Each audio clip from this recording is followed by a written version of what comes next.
Drama ang puhunan natin, boses. Ayan. Para maiparating yung laro na klasiko ng mensahe. Asaan namin na hindi lang kayo magkakaroon ng special experience, hindi lamang madidevelop yung mga talent, kundi may sa puso nyo.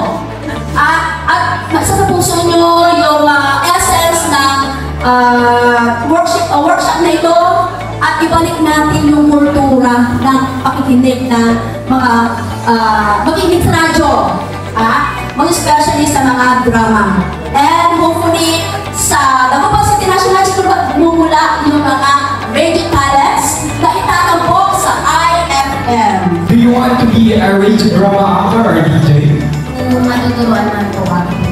Alright. Isang bida na lang sila kung parang bida na buhay.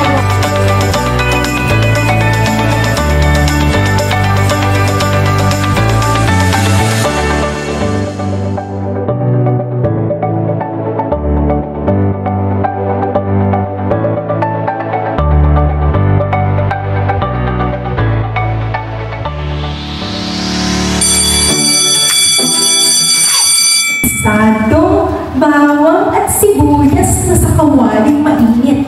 Narinig ko na si nanay. Po sa Kapuson, good morning. Magandang umaga po sa inyong lahat. Oh, mahirap. Sana bigyan ng pansin. Ay, hindi nakakasawang tignan.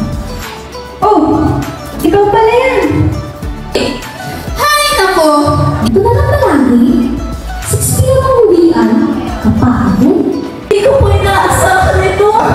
Tandaan natin ang mababang pag-dito. Hindi lamang libro ang pinagmumulang talent. And for our first place at ang ating winner para sa ating acting high school ay group number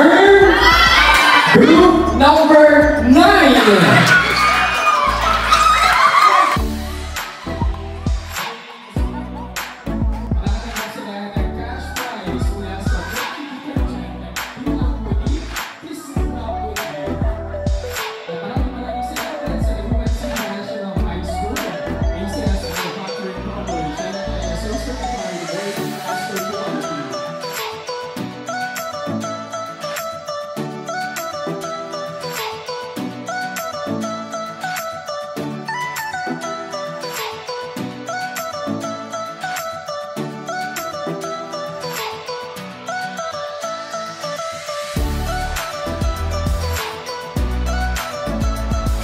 And